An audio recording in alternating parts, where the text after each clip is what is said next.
Hello and welcome to the final part of the Flory Models 2025 turkey shoot. Sorry we're a bit late. That was me. I was deckling and looked up and it was like 1 minute past and I was like, okay. So yes. Anyway, here we are for our final stint. You've got the dynamic trio with you for this last little bit of this one. So hopefully you've been pushing on well with your models. The main part of all of this weekend, don't forget, is to have a little bit of fun at the end of the day. Hopefully it hasn't caused you too much stress.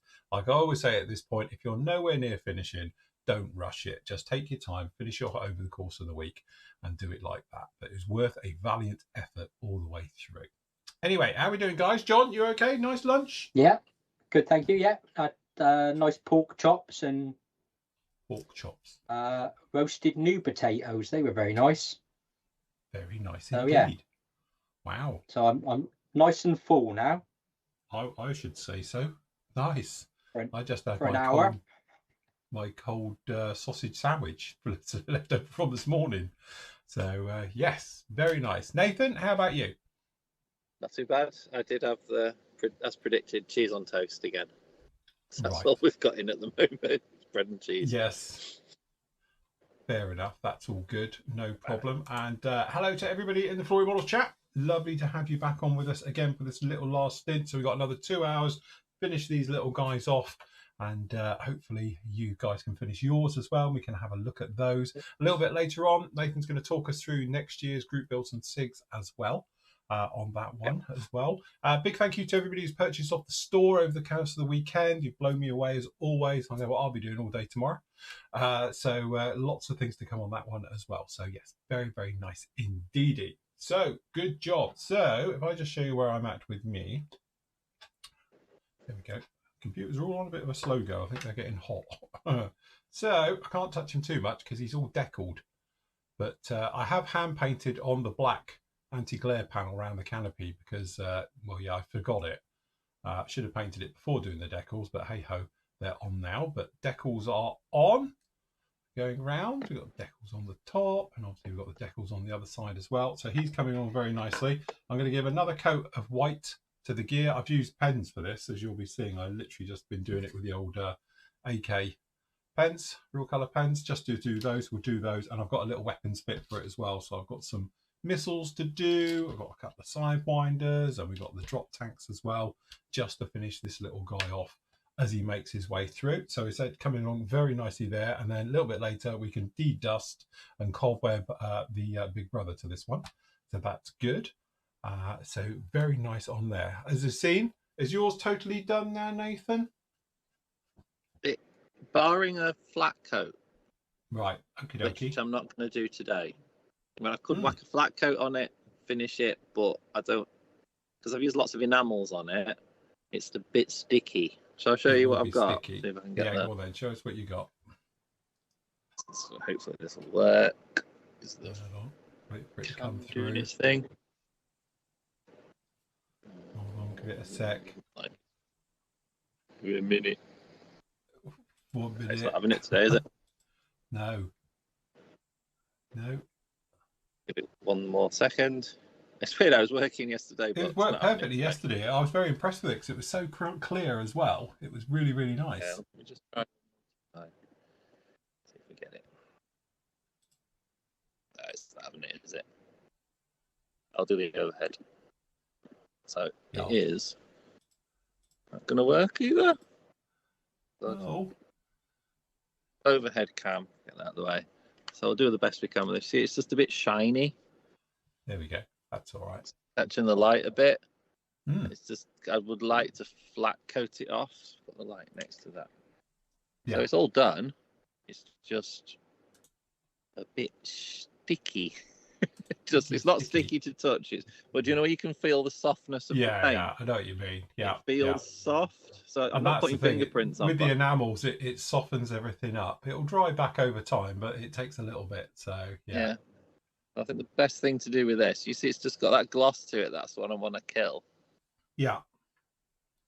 It's because if I put this over the top now, it'll look flat for the pic for today, but I think it'll just it'll do that thing where it does that crazy paving effect. I think it might not, but don't want to risk it. So I'm gonna let that one sort of sit. So it'll be done in time for the Girl Power group build, definitely, because it literally just needs a flat coat. But what a lovely little kit that's turned out to be. It is, yeah. Yeah. So if people wondering, that's the Rubicon kit. It is. And sort of wargaming type ones they do, but they are fantastic. A couple of years ago, I did the Huey. For this very program. Lovely. For a wargaming kit, I think it's quite involved. Yeah. I'm surprised. I thought it'd be a 1-2 done, because wargamers want to build like a dozen of them and get playing. I was going to say, you want an army or a squadron of tanks, isn't it? Yeah, but lovely little kit, and I had some fun, some enamel. So using enamels has just meant that I have to stop, because I haven't got an enamel flat coat. Obviously, I had one of those. I could flat coat it today. Yeah, but I don't want to mix acrylic over enamel, because that's just a recipe for disaster with drying, isn't it? Yeah, that's where I am today. So essentially finished. I think you could call it finished. I think I'm going to call it finished. It's just a bit shiny. It's done. No, cracking job with that one, mate. Beautiful, very nice indeed. So fun building it. It's got my mojo ticking over again, which is nice. Yes. To be honest, that's something else why we do these. It's getting everyone's mojo back going again after a long summer hiatus that people haven't been modelling, to get back into it. Yeah, definitely. And enjoy it again. Yes, that's half the point, isn't it? Just noticed as well, we've got a different view of Nathan's garage. Look, we can see more of it. We've slightly moved around there now. Yeah. What have you got? Oh, you've got the general. Yeah, we can see the side view. What's behind you? Yeah. Paints are in here. It's all very messy at the moment because I'm sort of reacquiring my garage. Yeah, this is just my little zone. Books and stuff. His little place of heaven. Just to sit back and chill on a winter's night, freezing next to his little fire between his legs. Got my little heater right just there. Yeah. So the garage is bad. Yeah, just not been. The summer the garage was taken over with stuff to do the house up a bit, and now I'm back in for the winter when it's cold and nothing. How do you actually get into there? Have you got a secret hidden entrance? So I just basically the garage is not had any conversion. So there's a garage door there, which often you've heard. And I've basically got a school desk here and another one here. I basically sit between two desks, and then the stash is over the other side of this stuff.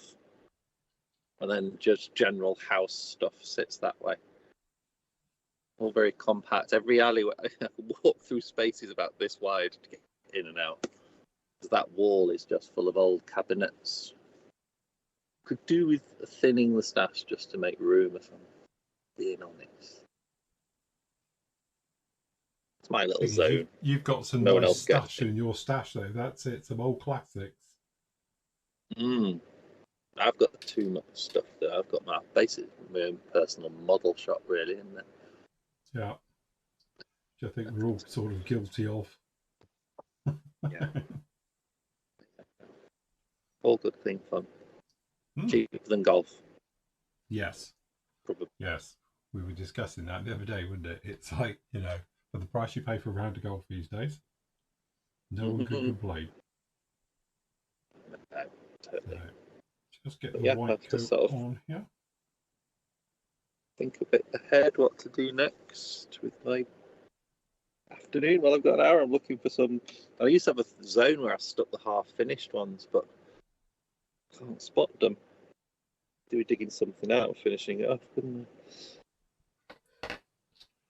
Very nice. That's very good. A tank, who'd have thought it? Should have a sea harrier. That's it now. Suddenly you're going to be like, all of a sudden, you'll be doing it. It's a bit like Matt. Matt didn't do aircraft for ages.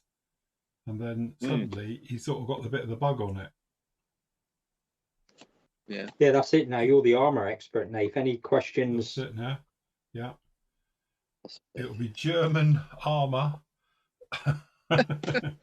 No longer Luftwaffe. It'll be German Panzers.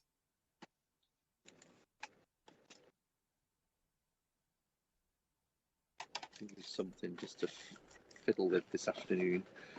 Yeah. My half-built stash stuff. I've got that.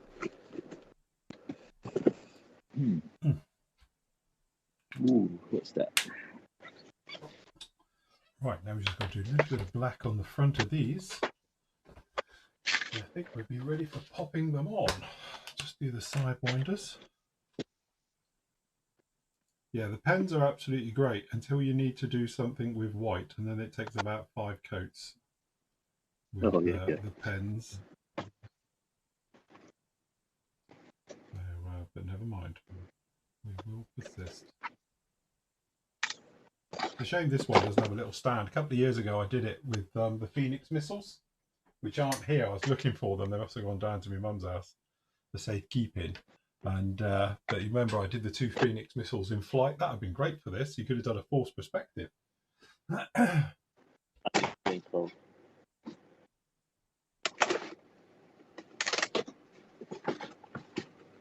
We have lots of F-16s under it. There we go. Right, that can all dry. Do its bit. Just need the decals to dry a little bit, and we're going to stick a satin coat over him, and then we can get him unmasked and in, and all the rest of it. Decals have gone down, I'll tell you what, really very, very nicely. They've got a nice stick to them and all the rest of it, so very nice indeed. Hobby Time 2098, hi, nice to have you here. The Modelling Student 20, morning gents. Hello guys. Sorry, that's really playing up on that one. I think we'll have to do another side here. Keeps kicking me on and off. So I think what I'm going to have to do is have one open and one not. I think we've got a bad internet signal on that one. Ding.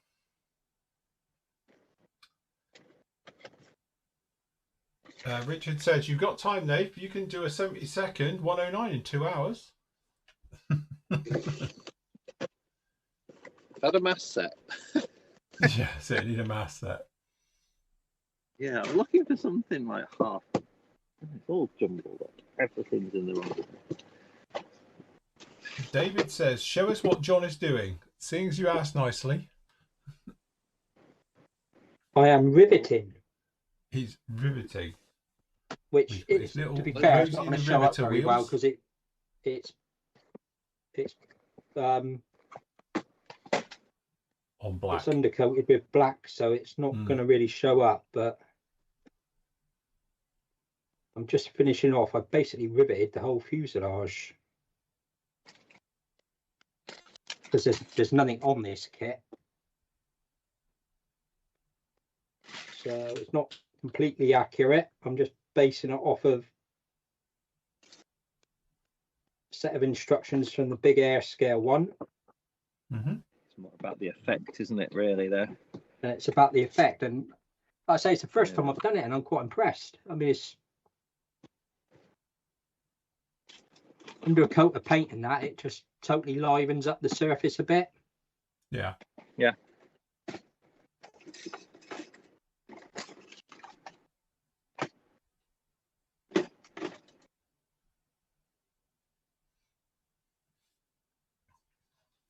Very nice indeed. Nigel says, according to Google Earth, my house is under 1 mile to the main gate at Maidenhall. Can anyone else claim to be closer to their local hero? For the group build subject. Absolutely, definitely not. So for me, where the IKEA is in Warrington, there's a pub that's named after the C-54, and it was one of the big sort of. My understanding is all the American stuff flew into this airbase and then got dispersed, and I think things that got damaged went to it and it's like a big repair base, I think. Yeah. So I've got that's American stuff is an option for me, but the one I'm tempted to do is the training base for the Royal Naval Air Station that was near me, near Ormskirk. Mm-hmm. Lightnings were made up the road. F-35s, or bits of them, are made up the road. There's just tons and tons. I think anyone who's in like the northwest where I am, it's just so much. It's going to be a good group build, that one. Ooh, tornadoes. But if anyone's thinking what we're on about, we'll go over the group builds again at the end of this. Yes, it's a really good, exciting one that gets you looking at the local area. Yeah, well, see what's the. I could probably claim if I was to do what's his name, Oliver Cromwell, I could claim to literally be stood on him because my house is built on the battlefield. So technically, that's it. Mine is. It's called Brow Hill for a reason because it's the brow of the battlefield. So that's it. Let's so face I'm it, for the last 6 in months, the middle like of a battlefield. Sorry?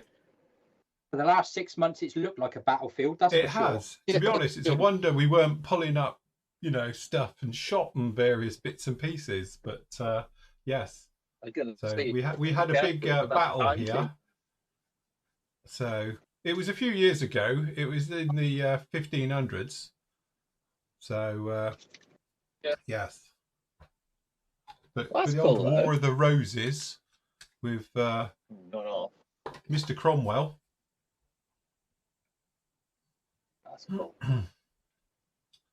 Anyone who's wondering, there's a group build that's essentially based on where you are or where you grew up. The simple one, but let's talk about it later. Yes. Girl Power group build 2. Yeah. What is Nathan gonna build? So I built a Valentine. That's why I chose that, because obviously girl's name. Don't know. It's no great surprise. I'll be doing something Fleet Air on. Well, that's a surprise for me, living sort of in an area where there's no naval bases. There was the sort of Fleet Air on training. With the DBMK Sea Fury imminent. Mm-hmm. Oh. Special schemes, I'm laughing because of the tornado stash. Dominic saying he had a GR3 Harrier crash in his town in 1979. So that'd be quite an interesting one. That's the type of thing we're talking about. If you've got that with a little bit of history to it as well, that'll look fantastic. Yeah, as a group build and everything else like that. So it's a nice little story as well. Hey, look, no one's competitive now. John's just come in and says, I'm 0.925 miles exactly from the Rolls-Royce factory. I mean, anyone who's like active RAF is actually saying, well, I live on base. Do that. So, yeah. I think I mean... Yeah, I'm guessing... Well, we must have a few members that probably grew up on various military bases. Yeah, I would thought so. Yeah. And like I said, we're going to trust you, leave it to your discretion. I was going to say, it's a little bit of history, a little bit of, research. It'll be an interesting one to do. So, yeah. Yeah, well, it should be quite interesting to find out. Some people already know. Probably, but we can do a little bit of local history digging, and you never know. Comes up.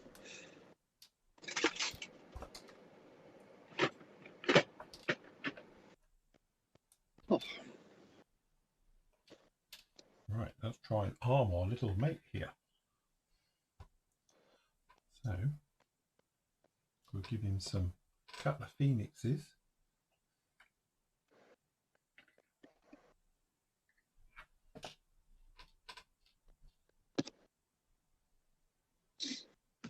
Ugh.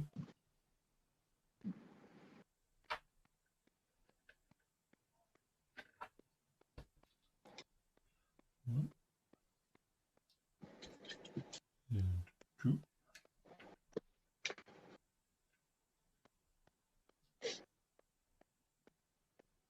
Couple on the wingtips. Why not?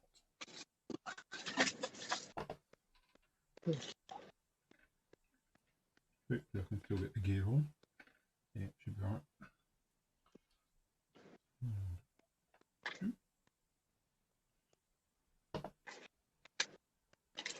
Get these up. Right. Sidewinders.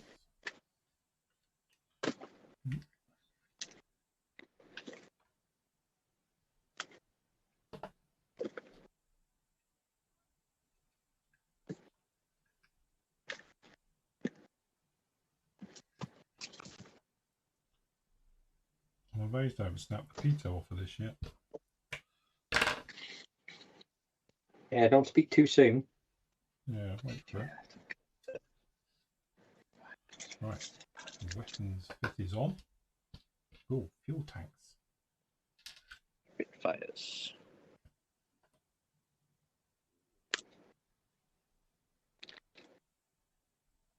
Okay. One, two. Nice. Okay. To be honest, if I have more time, I'll give this a satin finish and then give it a wash. So I think that would finish it off really nicely, but time will not permit for that. Unfortunately. There are a few compromises when you're doing. Well, you're supposed to do a few compromises when you're doing a quick build, right? Yeah.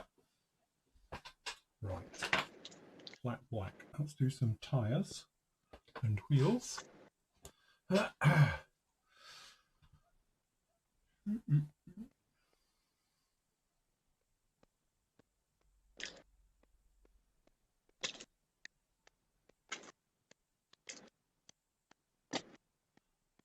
Richard said, just realised I have a local hero just down the street, as it's a sad story that there are 4 stumble stones on the sidewalk in front of the house where Jewish family lived. They were captured, sent to Auschwitz and murdered in 1943. These stones can be found at many places where Jewish people lived all over Europe. There we go. Yeah, I've seen those. Little, they cut out like the little cobble and put the name. Yeah. Yeah. Ooh. Yes. Quite a nice little thing that to have that very subtle memorial to the people that used to live there.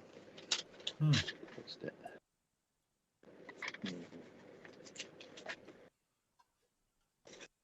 Got Optelic. Oh, gosh. The de Havilland Mosquito Museum near me at Old Waldron. Very nice. Kate lives near the Rolls-Royce factory where most of the Merlins were made. Battle of 1812 was fought nearly my area. Constantly digging up arrowheads, musket balls, etc. I lived near the Vulcan Locomotive Works where they built Matilda tanks. See, this is interesting stuff. I reckon it's been the group build that's been floating around in my head for the longest. Yes. To be honest, it's been waiting for the right sort of way to explain it was the barrier to doing it. Yeah, it's easier to talk people through it, I think, than John is indeed working on a Bolt and Paul Defiant. I am. He is. 1/48 scale. Yeah. We've got a flying Lancaster here at the museum. I take it you're the Canadian one then, unless it's the Battle of Britain Memorial flight.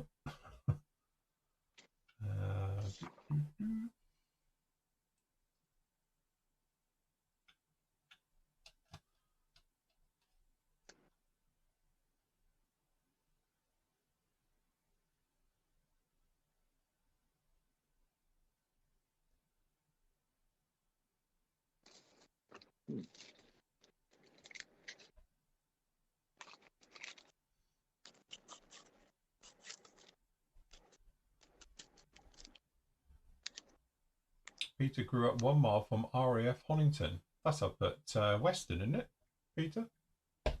RAF Honington, in that Western area, if I remember rightly.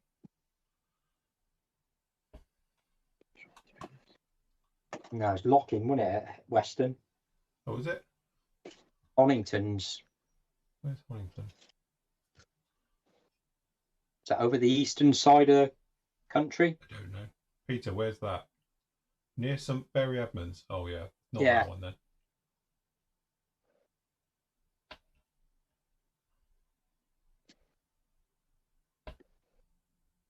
Yeah, a couple of you near Old Warden. That's nice. You could all get together.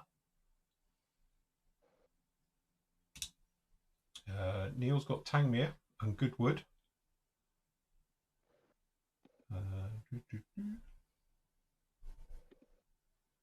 He spent 9 years of his life within spitting distance of the Austin Motors at Longbridge. Most people did spit at their motors that came out of Longbridge, I think, wasn't it?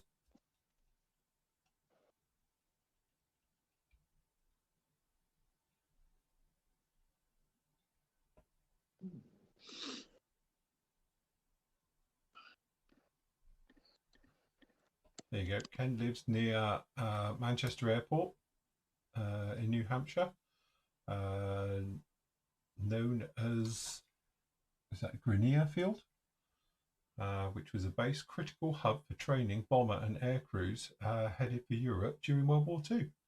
There you go.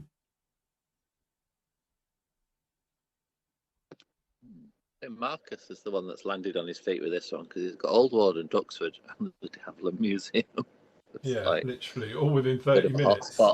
Yeah, that's all right, isn't it? Nice. Bit of a hot spot for you, this one, isn't it? Mm. Yeah, when our Sam lived in Brighton for 2-3 years, and every time we went up there, we drive and see the signs for the Tangmere, the museum there. And every time I said, "Oh, we must stop here one day and have a look," and I never did. And now he's moved back to Taunton.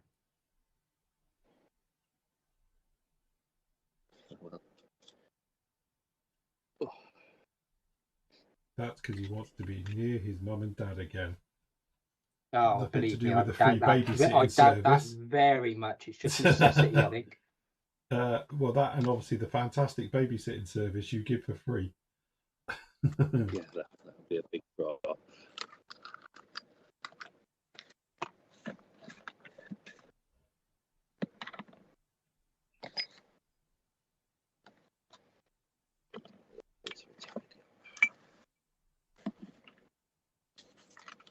I need to have a holiday up that way, and there's the Battle of Britain Museum as well.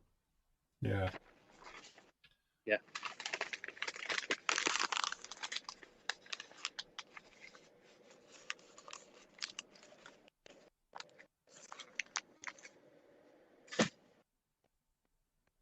It's all right, Queen's got an in there. She knows the curator.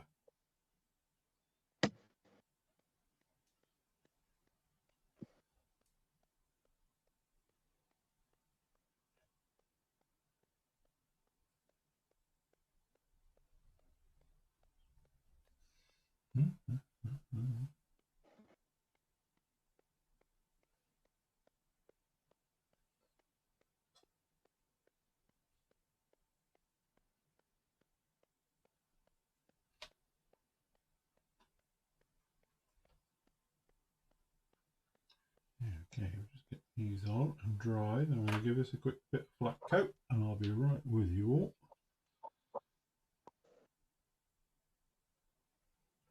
all. Get hot here now. I must admit, I've got the sun in here. It's cooking. We've had no sign of the bad weather apart from a dribble of rain last night, and then it's glorious sunshine today. Go figure.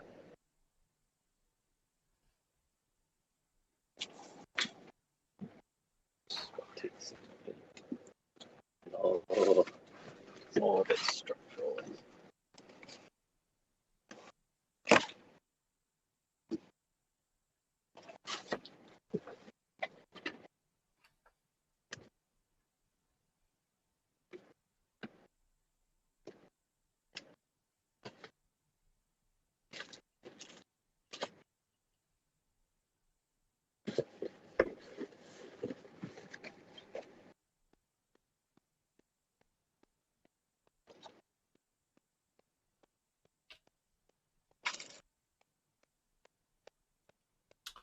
Right, okay. That's the black stuff done. That can sit there. I think we'll just give this a quick flat. Oh god, I'm going to have to move that one, aren't I? So, I'll spoiler alert slightly earlier because we have son of this one that we're working on making a return after 15 years in the wilderness. We have the giant F14, which got traipsed around many a show back in the day. I have got the in-flight stand for it down here as well, but it doesn't fit on camera. So yeah, no, he's still looking very nice. The wings all still move just about. So yeah, just slide him back a bit. That's cool.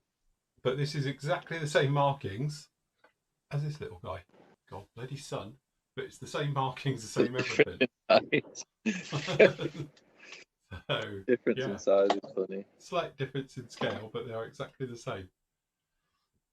Although this one definitely needs a dust. Let me just pop this on its stand a minute, out of the way, and I'll get him out properly in a minute. I'll get him onto his stand. There we go, onto his stand. Right, okay, let me just pop in here and give this a quick, I don't know if I'm going to grab it to do this. We'll use the old VMS stuff. Actually, really like this stuff. Works very, very well, but you've got to shake it. And don't leave it in your airbrush like I did, because otherwise it turns to glue. Literally, it turns to PVA glue once it's in the air and goes really thick. I've got a bit of paint there. Get rid of this. So it's quite warm in here. It's drying very quickly. That.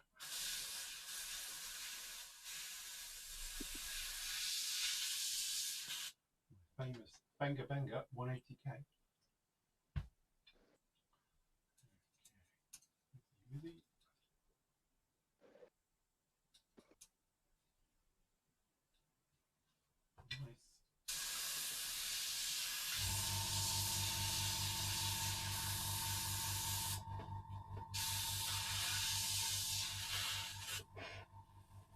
There.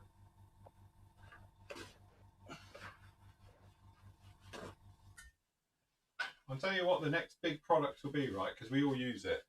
Is paper towel. You know, kitchen roll. I'm surprised Mig or someone, AK, hasn't brought out their own brand yet and called this Modeller's Cleaning Cloth Disposable or something. That's about all that needs inventing. We've got everything sorted then. So, because my models had lacquers in it, I'm just going to put a little bit of acrylic airbrush cleaner in. So I've got some of the old Vallejo stuff. The reason for that is because we're acrylic and it might have residue of lacquer in this, it will line the airbrush so it's all got it in there ready to go. Otherwise what can happen is, being an acrylic product, it could actually go quite stiff and thicken up in your airbrush and end up blocking your airbrush. So when you're switching from acrylics to you know, from lacquers to acrylics and vice versa, it's worth just cleaning through the airbrush and blowing through a colour cup full of cleaner, just so you don't have that problem. Okay, good old shake with this stuff. Then liberal dash into a colour cup. Slide on lid. Now, Matt taught me this technique because apparently it says so in the instructions, and as you know, I don't actually read instructions, but you're supposed to spray it on. Normally, if I was doing a satin finish, I'll do something like this. So I can see it on the surface, and I just blow a coat on so it looks satiny, and that will do it. I would leave it at that point. But he's told me that what you need to do is literally flood it on, and you get a far nicer finish, of which he is correct, because I have done it in other things. So put it down so it looks wet. So it's almost like you're glossing.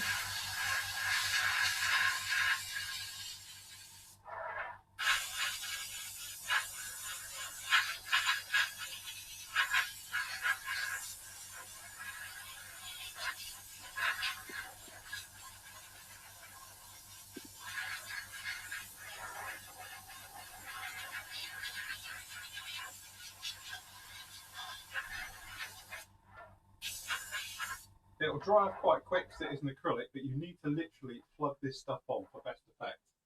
All right, so we'll just let that dry for a couple of moments, and then we'll flip it over and we'll do the other side when I can touch it, and we'll go from it from there. But yeah, that's the secret with that stuff, is to make sure it's flooded on, and then that way it gives a really nice satin finish.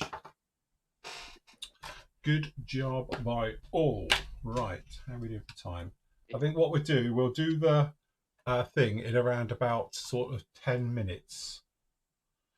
Okay. For what's coming out for next year's group build. I'll just get another coat on that in a minute, and then we will sort it.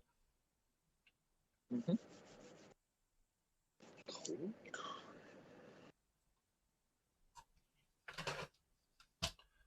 Yeah.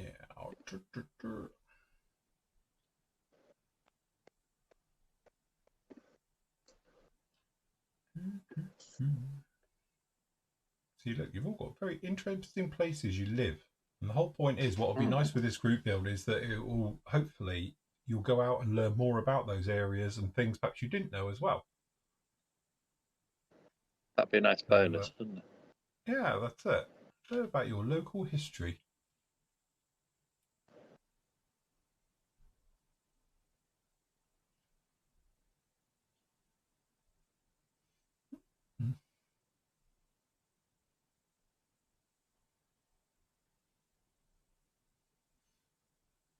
You know, like Gerald, he's saying they're not too far from me in Brighton, where I used to live.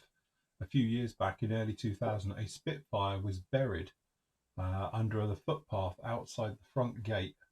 But the tragedy was the poor pilot had been left within it, the actual crash, and he laid there for almost 60 years. Yeah. So, good.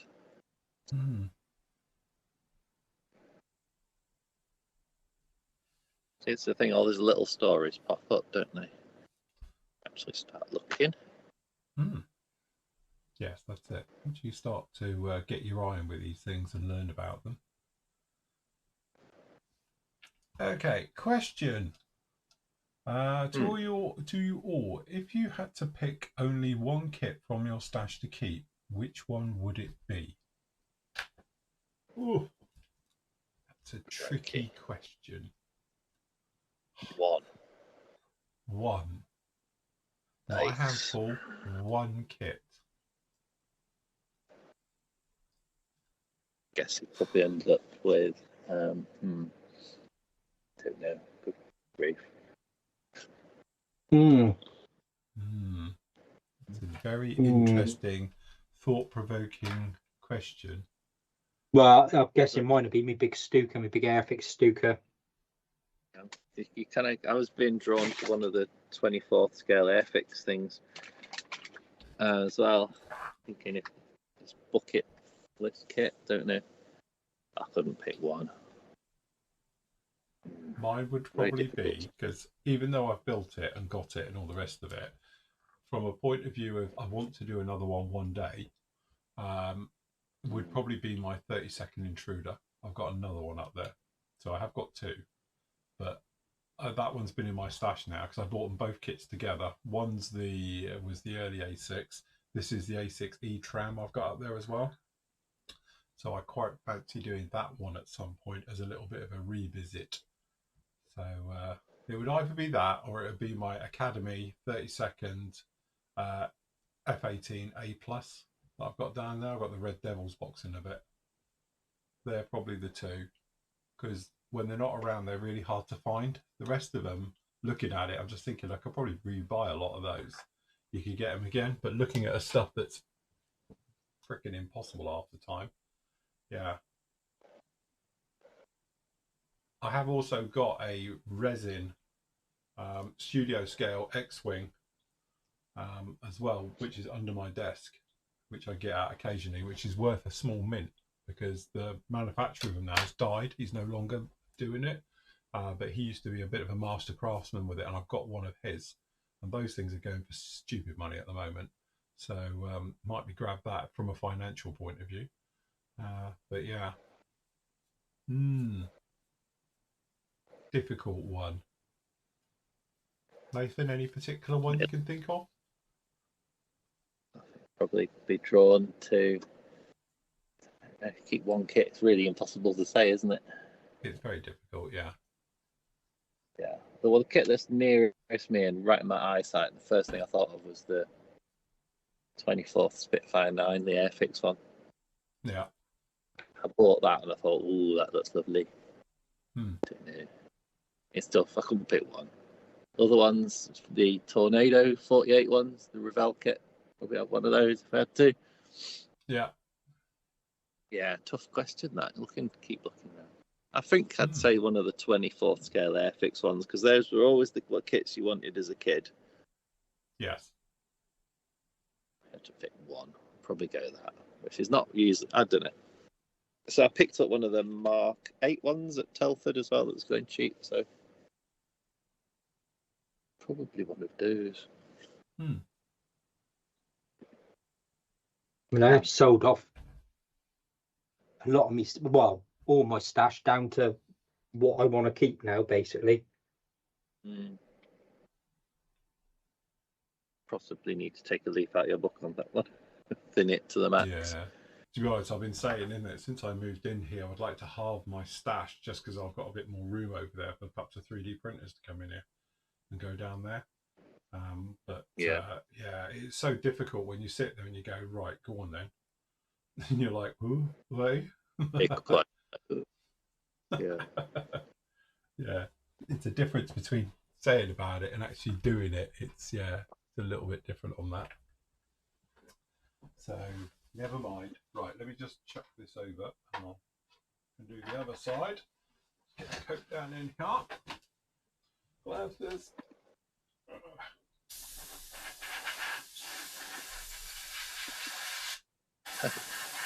Jason just found out that Leighton Buzzard bought a Spitfire and called the Buzzard.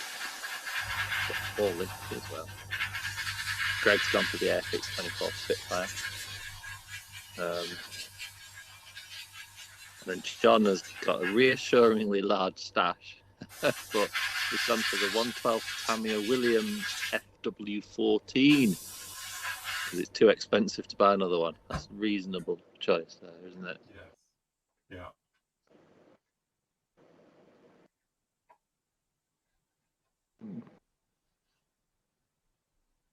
We just see, I'm thinking. Yeah, it is a tough one. To pick one, you like, but because I have like separate stashes. I've got like a Luftwaffe stash. But, like, just picking one from that would be tricky, and then I've got a whole other heap of stuff. So I might have a sort of little petal with. Oh, this is all going to collapse. I don't get it out. I've got the Trumpy 109 in 24th. I can now happily button up. Might be a win. Thing is, no one ever buys a kit that they're not going to build, not going to want to build. No.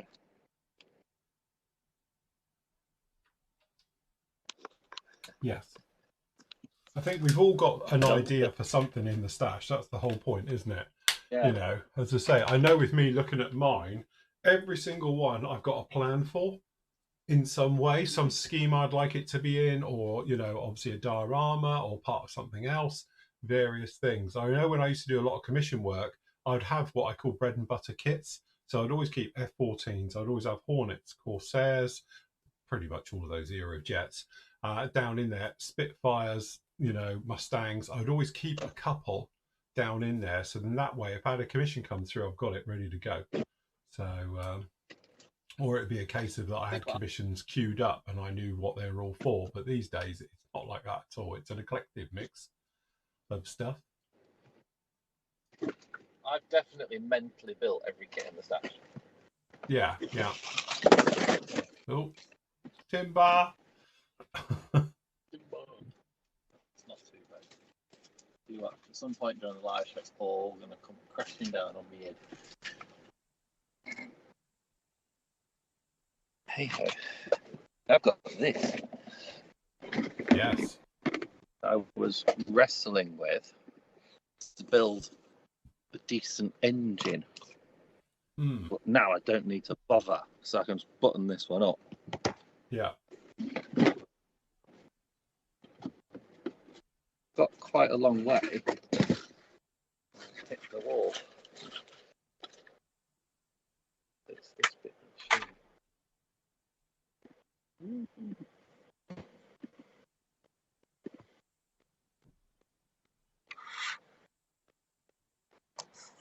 Oh yeah. So it's got a complete void behind the engine. There's just nothing in it. You had to sort of scratch build all of that, and I'm thinking, do you know what I can do now? Close it up. Just close it up. Just forget it was ever there. Yeah. Pop these on. Job done. Concentrate on the cockpit, make a nice job of that. Buy the Airfix one, put it next to it.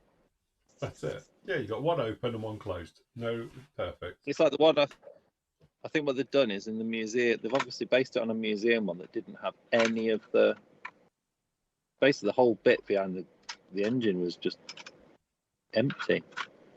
Yeah. But yeah, might just kickstart this build, and I'm hoping what will also happen now is a few people come out with 24 decals. Those ones there, that particular kit, I think One Man Army's done the set for as well, isn't he? If you wanted to use the do it that way. I think he has. Yeah, he's done it for that one.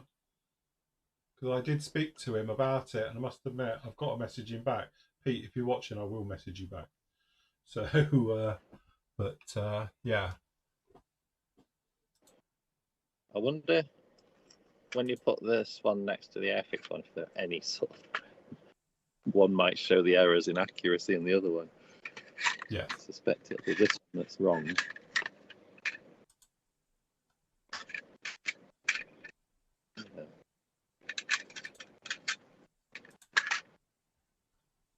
Yeah, it'd be interesting to stick them next to each other. Yeah.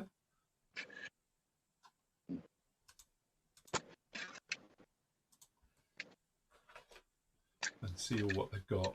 Yeah, look, see, all comes apart cleanly. It'll be nice just to zoom in on the cockpit now and just concentrate on that. But that it's just this whole ammo feed, and they just had the ammo boxes sort of in there. Yeah. Loads of stuff missing. So I decided I'd go at scratch building it, but it was just nice just to button it up. Good thing about the trumpeter kit though is it does close up nicely. What's next thing? E32.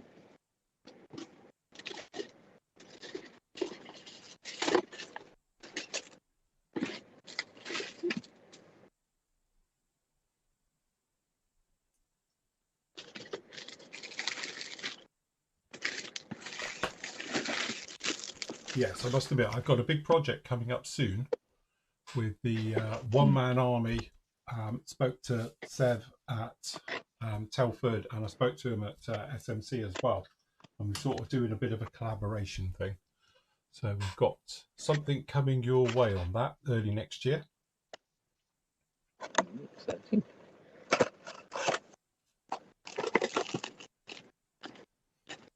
So yes, hopefully we'll get that sorted. If you're watching, I will get back to you on that one.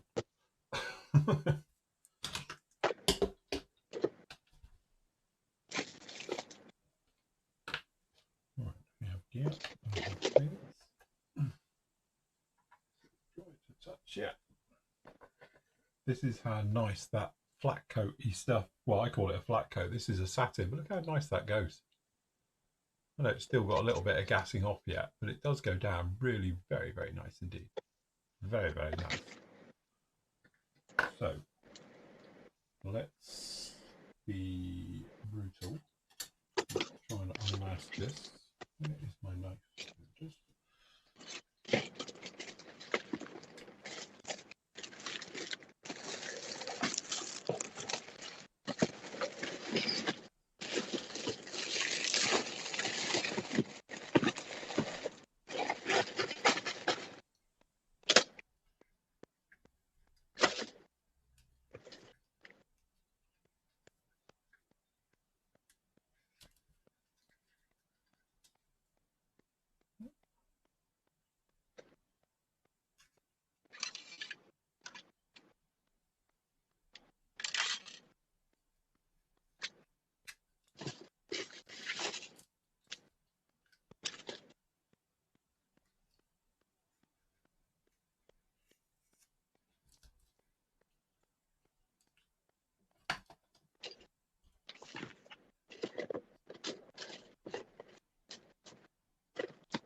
there we go.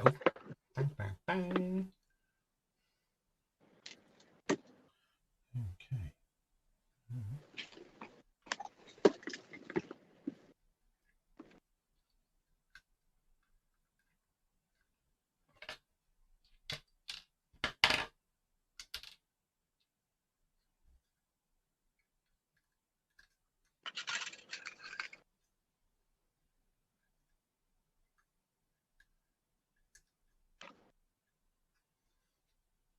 And there he is. Ta-da! Suppose I could do the little gun Nice. area. Could do the little gun area. What have we got? Dark aluminium. It's a bit big for doing this. So where's my magnifiers? But we'll give it a whirl.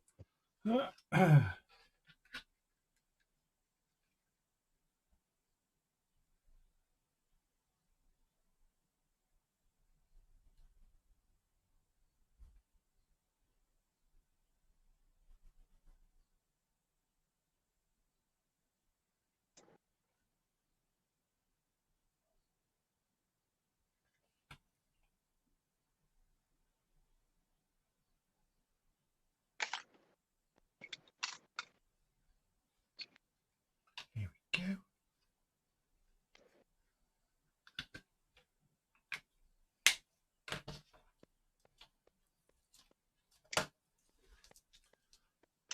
And there we have it. As I say, I reckon tomorrow you could give it a little wash as well, because it is recessed panel lining on this little guy. So here he is. It's a decent quality cat, actually, isn't it? It's not bad, is he? For what he, you know, as I say. What it is. For what it is, yes. It is what it is. I'll make a bit of room. I'll get its big brother up here. As I say, thinking about it, I should have put it in flight on acrylic rods, but I did forget about that. I have got some 10mm acrylic as well. That's the shame. I might still do it to him yet. Stick him up on something. Stick him on a pole. Let me just keep this lot clearing.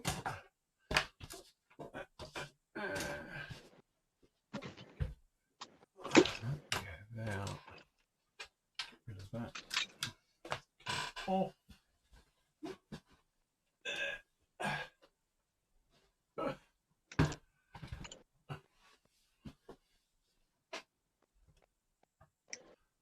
You can't quite.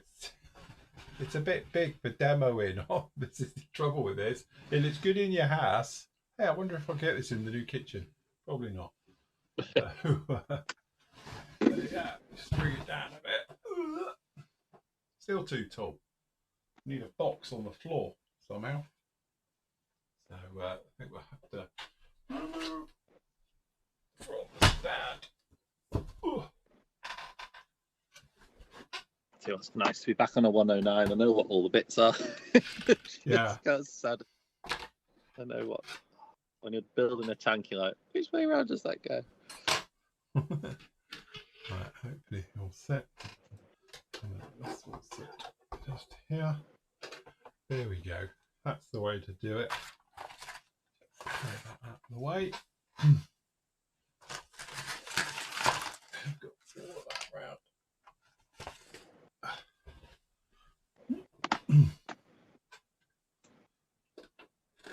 Look, we've got the wheels turn. There you go. Hold the front end down. That's it. One weathered, one not. It's a bit perfect balance. Look at that. Should sit on its tails. There we go. You sit back there and you can counterbalance it, or you're going to roll backwards. No, you're going to want to roll backwards. You have to go up here. Side saddle it. There we go. That's me done. Sorted. Ta-da! That's good. Another successful turkey shoot.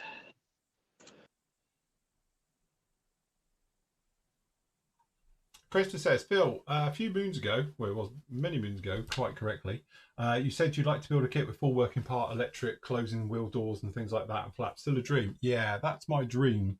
Again, it's one of those very difficult to do as I do here. But what I'd like to do is do nice big aircraft, probably with the way that electronics are going now, you might be able to get it into a big 30-second like this, but if not, into a 24th that has got fully working everything. So perhaps you had little servos and motors and that to run things like a wing sweep, flaps, slats, things like that will deploy, burner cans opening and closing. You get them in 3D printed that do it now. And stuff like that. And again, things where the gear comes down and up. But as I say, it would be a real labour of love to do it, which, you know, don't get me wrong, I'd love to spend the time to do it as a side project. But with everything going on these days, I don't have time. But I'd like to do it when I retire, is to take a whatever and then literally fully do it. So you can almost do it when it's in that sort of powered configuration on the ramp. Say you had an F-18 Hornet, for instance, so you could have the tail hook go up and down, refueling probe comes in and out, you know, flaps would deploy, do a wipeout maybe with all the controls and everything else like that.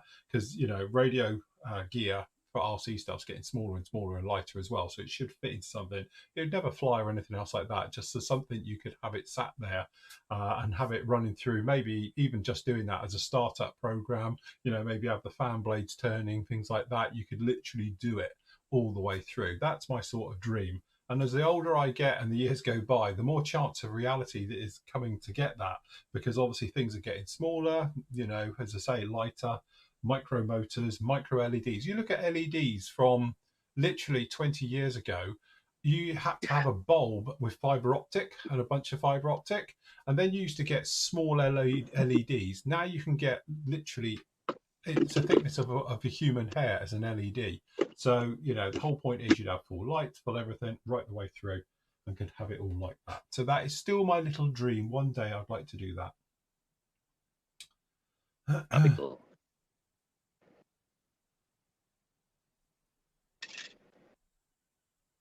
There you go. Alex is almost there as well. He's just wiping off the wash. We'll have a look at all of those in a minute, guys.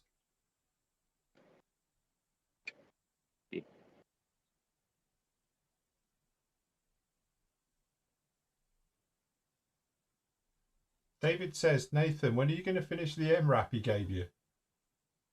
That's on the list. I was looking at that as well today, but I thought I'd best not just fettle with that thing for 20 minutes. Do you want to see where it's got to? Find it. It's not a million miles off. Yeah. Oh, I tell you what, I've missed his nose, haven't I? He needs a bit of metal work on his nose. Sorry, let's do that. Where are we? Find it. It's in here.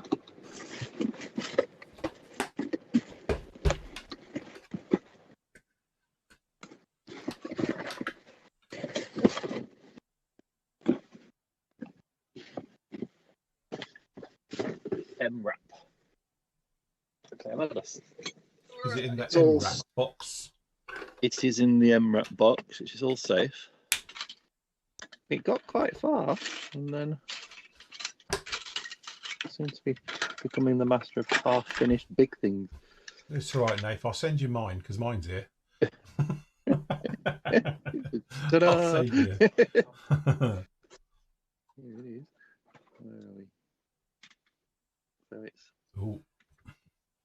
There we go. So I was starting to work on the cab. Yeah. And then it was just like making it look like decent. So it's just a tub of bits. This kit, right, is more like a car kit in that you have to build and paint and build and paint.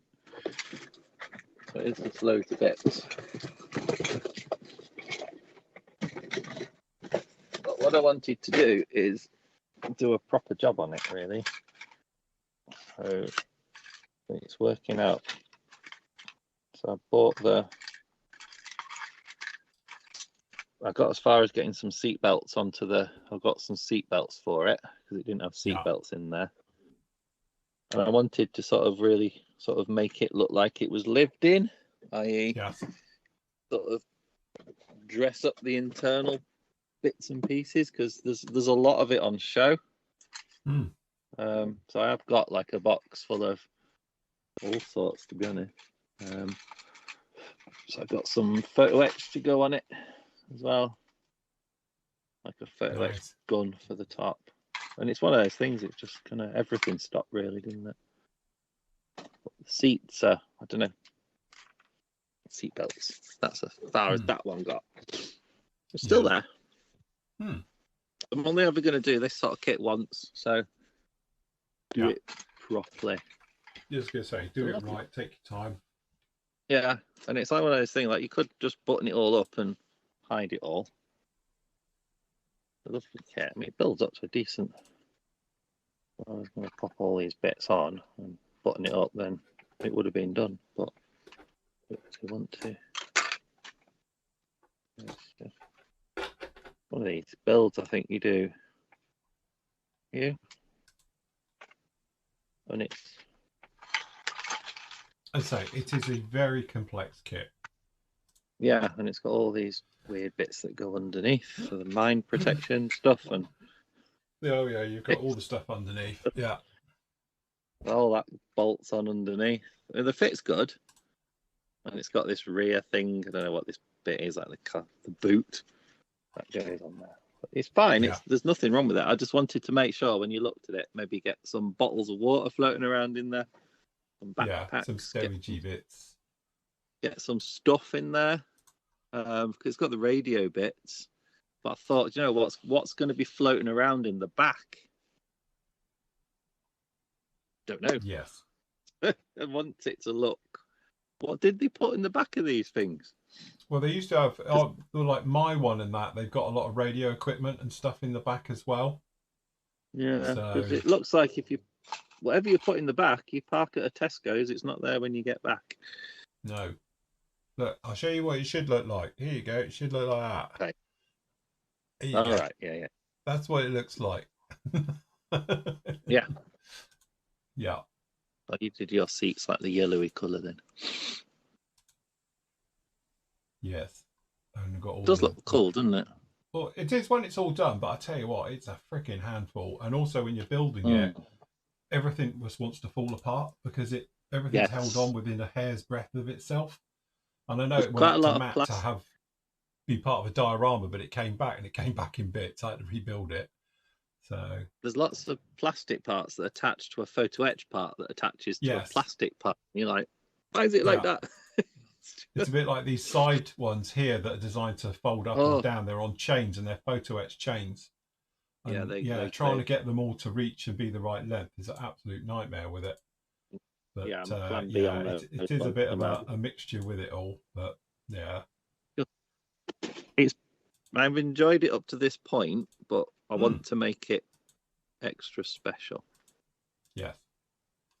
It's just, if everyone's wondering, as I told everyone all the way through, it's got a replacement door. That's why there's one door different to all the others. Not because I couldn't be bothered to weather it, as I deliberately did it to have it looks like it's got a different door. Because obviously it was I left it off to unweather it, so it didn't go through weathering. Everything else got weather, but that bit didn't. So yeah, that was fine. The fit is... Yeah, the only thing I had trouble with is like my kit. It was a little bit damaged. I got it cheap because it was actually a crushed box.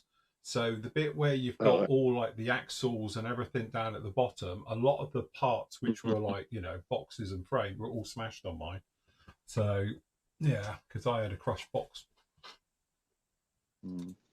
But nothing that couldn't go together.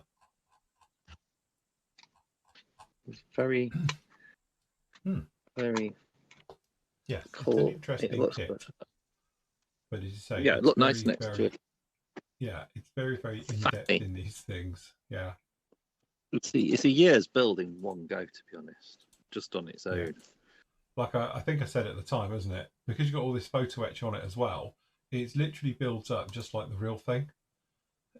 So it's a big undertaking. It's a big project to go through and sort it all out and all the rest of it. So yeah, doing those bits wasn't fun. Pain in the ass is another way of putting it. yeah, you could describe it as that as well. Yeah. And just the paint and whether it's the right pain in the arse and all. So, yeah. So I think to keep the lines of it, I might have the front closed up. So I've painted the engine done. But I don't know. It breaks it's nice to have it open so you see the engine.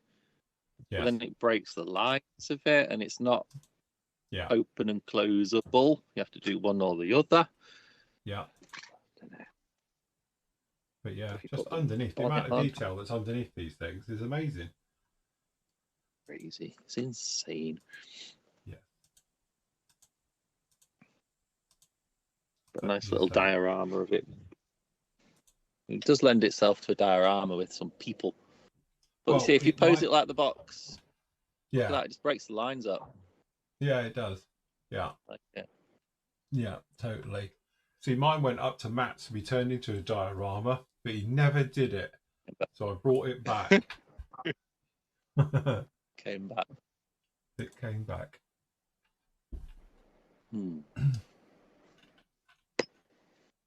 That's one of the reasons I'm not a fan of like open panels and folded wings and stuff on aircraft, because it just breaks up the lines of the aircraft, doesn't it? It does. Yeah. And that thing there with the whole thing tipped forward, it's the whole of the front of the vehicle. It's just... So I painted the engine to a point, but I wanted to make a faff of the interior. And weirdly, that's kind of like the least detailed part of the kit. And work out what to put in the boot. Because it looks like it's full of like toolboxes. Yeah, they are. Doesn't they look like everything back there. Sits in. It looks like stuff just gets thrown in the back, like backpacks, ammo boxes, food, drink, whatever. I don't know. It looks like a boot. Yeah. So it doesn't look like something someone would sit in, or it doesn't look like there's ever been a gun mounted to stick out the back. No. It just looks like storage area. And again, don't have that stowage. Mm-hmm. I'd imagine it's a bit like getting your car back after your wife's had it for a couple of weeks.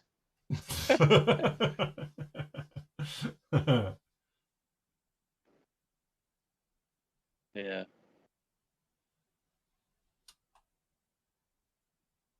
Get my group build document ready for when we do that. Mm-hmm. Yes, we'll do that in a sec. I was just going through some of these. My little things play. If anyone's got any questions, can you post them up on the YouTube thing? Because mine's just, I don't know what's playing up with it today. It says unable to connect. Please try chat later. So I don't know quite what's going on there. So if you post them up now, I'll answer your questions, and then we'll get on to the unredacted bits. But yes, I just saw your thing, John. Yeah, it does. It looks like that crocodile. He's got a picture of a crocodile, and it's got a baby crocodile stood on its head. So yeah, there you go. To mimic it, it looks like that. But it's funny because when Dave sent me the kit, I thought, is it? So I'll go upstairs and look at this one, and he's like, yep, it's in exactly the same markings and everything as this one. So makes it a little bit different.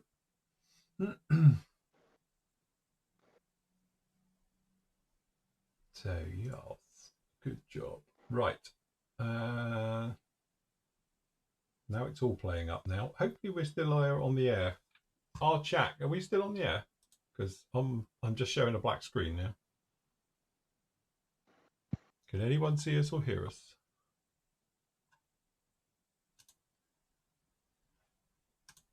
No? Yep, all good. Oh, we are good. Yeah. Yeah, ping, ping, ping. Okay. Yeah. Right, just on my thing, it says about it, it's now just showing a black screen. So I have no idea. Okay, all right, okay, chat's now working as well now. Yep, still here. That's all right. It's just I've literally got a black screen. So it's like, oh, we're not doing anything. So very nice. Right, okay, so if we don't have any questions, I will, let me just turn that one off in case they're lagging out on each other. I will endeavour to bring up the, where is it? I had it here. Honestly, Nathan, I did have it here. What have I done with it? Oh no, it's a PDF, isn't it?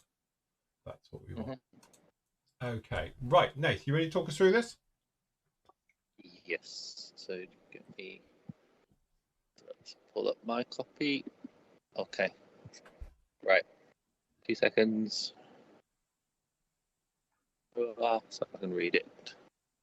Right. So Group Build 1, we've known about for some time. Yes. And that is your special and anniversary schemes group build. Yes. Temporary non-standard applications used to mark an event celebration on milestones. Special scheme rather than an unusual scheme. Temporary, that's up for some sort of flexibility on that one. So you can do like Solo Turk. That's a special scheme, or you can do a Tiger Meet, which is a very temporary scheme. Just basically, if you're stuck, have a look at Revell, because most of their modern jets come with special decals. Okay, the new unredacted group build 2 is your hometown heroes. So this is a chance for you to build something that's local to you, either where you live now or where you grew up. And the idea is you basically pick something that's close to your home and build that. Geography-wise, we're being flexible because obviously we can't set radiuses or anything. Use your discretion. Do it from that. Okay, so it could be the nearest factory, airbase, incident, like a few people we've been chatting today, they found out a Spitfire crashed near them or a Harrier did. That is fine. There's no problem with doing those sort of ones either. So just have a look at what's gone on in your area and build that. So if for instance you're a civilian car builder, find your nearest car factory. And if you live right in the middle of Australia and you're into your naval stuff, get your map out, find the nearest naval base. It could be it could, for some people, it could be a very long way, but I'm sure somebody will find something local. Next page. Yeah, like I'll just add to that. Like we've been discussing this afternoon, what would be really nice is that if you have got a little bit of history or there's a story or a tale to what you're building. So if it was a crash site, you know, a little bit of information about that. If it is, you know, obviously the factory, what it used to make. So, you know, there's a little bit of context to your build as well. So the idea with this one is it's just to stretch people a little bit, perhaps do a little bit of homework, a bit of research, and then you'll be inspired because of maybe other things you might see and get into it and various things like that. So that's really the theory behind this. All right, just to say. Okay. Yeah. Sigs. So Sig number 1 is dead easy. Hobby Boss. So you can build a Hobby Boss kit, or you can take a Hobby Boss kit and do aftermarket, scratch build it, convert it, what you like. Don't mind, as long as it's Hobby Boss based. Sig number 2, nice easy one, 1947, which was a year of just like massive transition. It was like World War II stuff was still floating around, but then sort of Cold War era stuff was in prototype, you know, maiden flights of all sorts in 1947. So have a look for something from 1947. And then Sig number 3 is Medivac. So anything connected to sort of medical evacuation, rescue and relief. So humanitarian logistics, ambulances, rescue vehicles, anything really to do with fire engines are perfect, because, you know, anything that gets a person from a point of injury to a hospital, or gets some sort of hospital to a person, Afghani operations had Chinooks, didn't they, to sort of Kazivac, but you could also do your medics, your frontline stuff, you could do your hospital ships, anything you like, built around rescue and relief, really. So that's the Sig number 3. And the perennial favourite, Matchbox March. If there's any Matchbox kits left on eBay, do one of those. Don't forget you do a Revol reboxing. There's loads of, you don't have to kill a Matchbox kit to take part in that one. And then Airfix August comes back in the summer as well. Something old, something new, something Airfix. Orange, something blue. Oh, sorry. Yeah. So there you go. So Matchbox and Airfix for the. That's it so far. You never know, there might be the odd special thing might pop up in the year, but for now, that's the plan. That's the plan. That's what we're going to be doing. As I say, we're trying to keep it as simple as possible. Usual thing, please use your own discretion. If you think, no, I don't know if that fits, chances are it doesn't.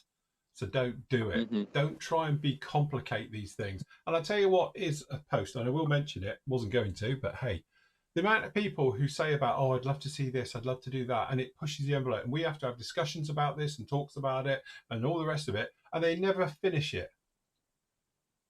Or so, in a lot of cases, they never even start it.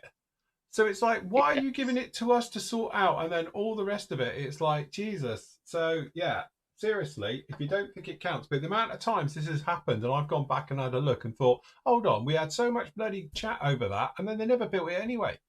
So, yes. Just use a little bit of common sense, because Nathan is a very busy man and doesn't want to get bogged down with 1,000 emails about, can I build this? Because, no, you can't will be the answer. Trust me, if Matt was in charge of it, he'd just say no. And that's it. That is your lot. To answer the question, no, this isn't. This is actually the Trumpeter F-14. I've done the Tamiya one many times, but I've done 2 of these now. And like I always say, the great thing with them, they're not the most accurate and they're not the most detailed, but they're the easiest to go together. And if you wanted to detail it, you could, because there's plenty of aftermarket for these things, and you could just aftermarket them and go right the way through it and all the rest of it. But it's definitely better than the Revell one. And I still think, you know, all right, accuracy and all the rest of it aside and things like that, is still better than the Tamiya one, because it goes together really good. In the fit and issues and things like that, there isn't really any of it. It may be if you start trying to shoehorn things in. But honestly, I think this day and age, if I was to do this kit again, I would just probably sit a Quinta cockpit set down in there and do all things like that. and perhaps a few different weapons now, because the weapons, because they're typical Trump or old school, they're a bit basic. Upgrade them, things like that. But generally, absolutely fantastic. And even the kit decals are okay. They went down fine, considering they are the kit decals as well. So yes. And I would like to see Peter build his 1/32 scale Matchbox Puma for Matchbox March. I think he should. He's in chat. So yeah, that's my vote goes for that. Yes. I'm sure he's got one. I would in say the cellophane as well, still, I expect.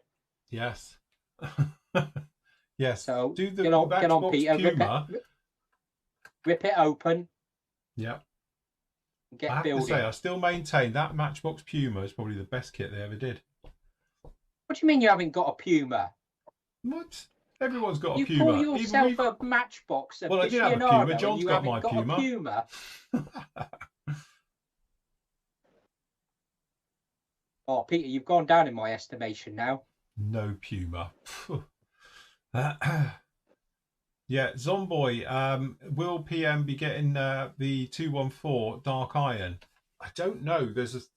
Yeah, I can't understand, because if you talk to suppliers and things like that, they're all telling us that it's not available. But I've got other people who are in Japan saying, well, we've got it here. So I don't know quite what's going on with that one. At the moment, we haven't got any. So we will have to see. I'll get it back to you as an Xmas present. Thanks. Don't forget, don't pay full postage like I sent it to you without full postage, so you have to pay the postage. So return the favour that way. You have a parcel coming, but you can't have it yet. So that's all right, that's fine. All good. Right, shall we have a look round, see what people have been doing? That's just refresh some pages. One little bit on here before it gets lost. Yeah, okay. So, 16 finished. Let's have a look at the that's finishers. not bad. Runners and riders. Right, here we go. So, in one, we've got the 1/3 scale Revel Guru, or Grogu. All right, so let me just move my mouse off the screen. There we go. Very nice. Gosh. That's very good. Excellent. That's cool. Very good nice. choice for subject. Yes. Very good. I like the chipping and the scraping on there. Very good. It's good, isn't it? Mm-hmm. And nice with the backdrop. Excellent. Very nice indeed. And what else do we have? The Tilly car's finished. Look at that. Post office telephones. Very nice. There we go. This is from David, and obviously this is the Tamiya little Tilly or utility car. 1/48 scale. That's cool. It is a beautiful, simple, well done little kit. Considering the age of this thing, it doesn't disappoint. Nice. To be honest, a Tamiya 1/48 sort of armour or vehicle is always a good shout for a weekend build. Yeah. They all go together really easy. I do like it that it's in the green with the tarp and with the the civilian marking with the because I haven't seen that. Everyone always does a military one, but yeah, look, post office telephones, telephone manager, very nice,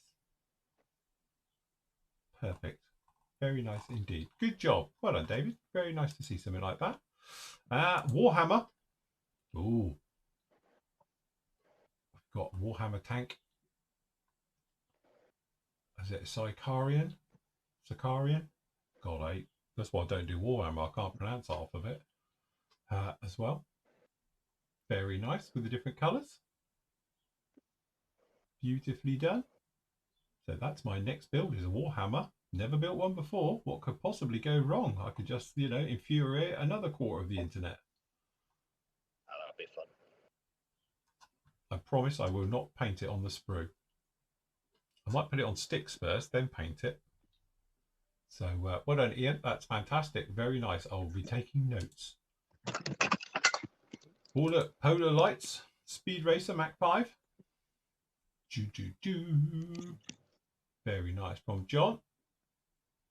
Oh, just That's a cool. one-page picture. Very nice. Very speedy. Very nice indeed. What do we got?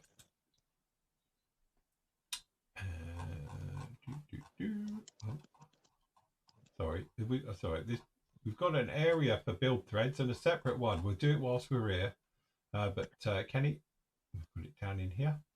A little car coming together. Going into paintwork, looking good. Very nice indeed. Oh, Tamiya Porsche. Oh, all finished. That's nice. It's nice in the yellow. And yellow's horrible to paint, so you did a really nice job on that. Very nice. Good deco work on that as well. Oh, look, got a pink and a yellow one now. Nice.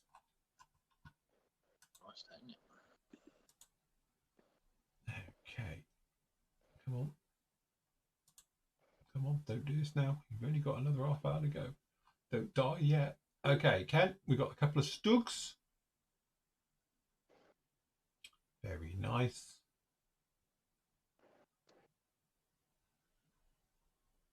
Very nice camo patterns. Are these done with pens? Did you say it's pens? Yeah, acrylic pens. I tell you what, it does work, doesn't it? Last year I built the Puma and used nothing but pens on it. And it makes doing camo work like this so much easier. Especially at that scale. Yeah. Very nice. Cool build. Very good. That's it. Don't need these airbrushes anymore. Wow. Teeny tiny. So it's match head scale. Jesus, drop them on your carpet, you never find them again. Teeny tiny. Very nice indeed. Good job. Nice job, Kev. Fantastic job. Congratulations. The P38 we've seen before, but just for late viewers. Go to the back. So this is one of their 72nd ones, which is literally a clamshell of a kit. So you don't have to put the wings on or anything, or the tails or anything like that. It's literally two halves of a kit. That's a really clever way of doing it. No tricky seam lines. So if you've struggled to get an alignment with one of these kits, that's your answer. How cool does that look? Very nice. Goes to show you don't need a complicated kit. It doesn't matter how basic a kit it is. If you that's it. If you get a good finish on it. Yeah, definitely. I didn't build that. Ooh, wow. Okay, Krista's been busy. We've got an armored train. What? That is so funky. That is literally like sci-fi, isn't it? Like, wow. The wagons. That's amazing. That's the one thing you've yet to build, isn't it, Phil? Train? I have one here. In fact, I've got two here. Could you remember we were going to do it for Telford? I was going to build the engine and you lot were all going to do the carriages. That plan's been floating around for a decade. That was 10 years ago, admittedly, but yeah. Very nice. Good job there, Krista. The base is very impressive as well, but the weathering and that on the loco is stunning.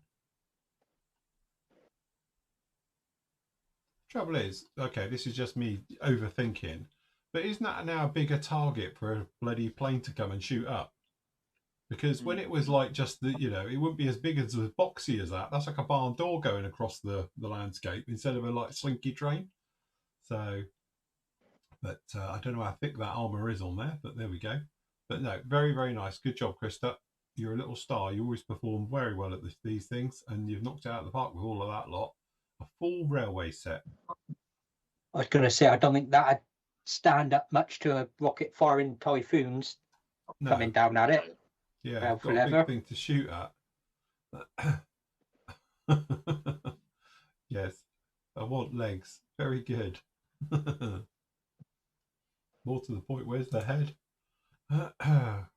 All at Tamiya SAS Pink Panther Land Rover. Ooh, nice.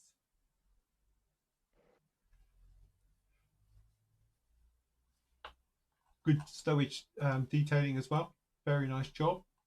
Well done, Matt. That's fantastic. Very good. Hope you enjoyed your build. What have we got? Plastic soldier.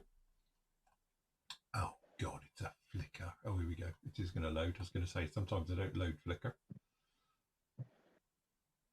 Very nice tiger. We're going to get one that loads. See, now I can't load the rest. What's going on? This is the trouble I have with it. Sorry about that, Robert. Flickr doesn't like the forum very much. But that looks fantastic. Very nice in the winter camo. That's the little 70-second one out of the box. Very nice indeed. Good job. And oh, the F5 Tiger. It's a MiG-28. Oh, it's been this close before. Okay. As I say, kudos to this kit because it's particularly awful. Very nice indeed. MiG-28. Also known as the F5E Tiger Shark. So yeah, good job on that one, Greg. Fantastic. And we've got the bulldozer, which we saw earlier, but we just have a quick look again. Apparently, got to go find it. Here we go. Bulldozer, looking very nice indeed. Fantastic. Claudes we've seen, Hellcats we've seen. Oh, we'll just do these last few things. We're here. There we go. So this was Nigel's. Let's get to the top again. I suppose I can press this to speed things up. There we go. Nigel's 144, little tiny ones. Beautiful little kits. Masterfully done and painted. Good job all the way around. So yeah, get your magnifiers out, everyone, if you want to do those kits. You're going to need them. So very nice indeed. Something slightly bigger. John has gone completely over the top, as he does every year, and knocked this out. In fact, he finished this probably, I don't know, Friday afternoon. So that's good on. Who's that trying to get in? It's Nathan. Nathan disappeared. Oh, is he? Yeah, let him in. I can't see it. I'm on a different screen. I wondered why the screen suddenly went like full size. Yeah. Well, yeah, let him back in. Oh, he's back in. Fantastic. Well done, John. Stunning build right the way through. Very, very nice. And you basically did that in 3 days. So that's pretty good going by anybody's scheme on that one. Now you can go off and sleep for a week. So good job indeed. And last up, Lancaster. Airfix's Venerable. 70-second Lancaster. As well. This is done by Mark. Nice work on that one. Very nice indeed. That's a mission getting that done in a hurry as well. Yeah, definitely. Well done, everybody who took part. We'll pop back at the last bit of the show if anyone has got any more that are going to be close to finishing and all the rest of it. But like I say, every year when we do these, don't rush them. You know, if you can finish it between now and obviously tonight, we'll pop them down there. But obviously you can continue to upload them throughout the week. I won't delete it till probably Friday. And then obviously all the builds I'll move into the right areas around the forum and everything else like that. So yes. Very nice indeed. Right. Anybody got any questions about anything at all? This is the Q&A part of the show. Has anybody got any questions? Ask us anything you like. And we'll do our utmost to bring you a half decent, sensible answer. Can't promise it all being sensible. But very nice indeed. But yes, I'm with Greg. There's some superb builds there. All of them. Very nice indeed. Right, any questions? Nothing at all? Oh, you've tagged me on Instagram. Right, hold on. Sorry. I looked on Instagram a minute ago and there was nothing in there. Let's have a double check. Hold on. Let's get back to Instagram. Okay. Oh, we do have a few on Instagram. I do apologise. I looked a couple of minutes ago and there wasn't anything here. So, right. David in our chat is asking if you've given any more thought to having gift certificates. Yeah, it's not as straightforward as you would think it should be. I can do it quite simply on the Flory site, but the PM site's a little bit more in depth. It's something I will definitely have a look into doing and trying to sort out this week. I've got a little bit of time this week, to be honest, so I will have a look and see if I can get it going. If not, we might be able to work something out, like a backdoor type thing. It depends if you want it PM or if you want it on the Flory side. The Flory side's easier because I've, the way I run it, I sort of know everything. But the PM side, I know very little of, because that's Matt's baby and he handles all of that. Okay, Plays with Plastic has put up a very, very nice Defiant. Have we got another one? I'll take it's a Defiant. That's a Defiant. It is a Defiant. I've only got one picture. Hold on. Hopefully there may be another picture. There's another picture. There we go. Second Defiant. Are you inspired, John? Get yours looking like that. Are you doing yours as the Night Fighter or are you going for the day No. one? I'm doing the Day Fighter because it's a Battle of Britain one. So yeah, as I'm in Battle of Britain mode at the moment, that's what I'll be doing. Very nice indeed. But yes, fantastic. Very, very nice job on that one. And we've got one more. We've got, I take it it's a Bandai kit. So yes, with a Lewis gun configuration on there. They might put some details. We need details about what they are. So yes, but no, very, very nice indeed. Good job. Good job by everybody who's built over the weekend. And say, continue to put your pictures up and I'll grab them and I'll stick them in Friday's sort of reveal video and things like that. Here's one. When airbrushing a matte top coat, do you mist or flood it? So again, it depends on what you're using. Classic example is, like if you were watching earlier, when I gave this a satin finish, a satin coat, this little one on top, if I was doing it normally, I would literally just come along and just dust it and visually see a dusty coat go on, which would then give me my matte or satin finish. This stuff though, which is the VMS XXL Satin, this one, just go like that, which is very, very nice. You flood it on and it's really counterintuitive because you think, no, that's not going to work. But as you can see, it actually comes out absolutely fantastic. It's a really, really nice finish.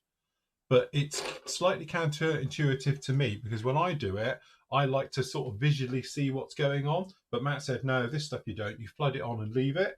And it's a little bit scary to do it, but actually it works. It works very, very well. So, but the big thing is, do not leave it in your airbrush because it will turn to glue. Literally, it turns to tar if you leave it just kicking around and all the rest of it. But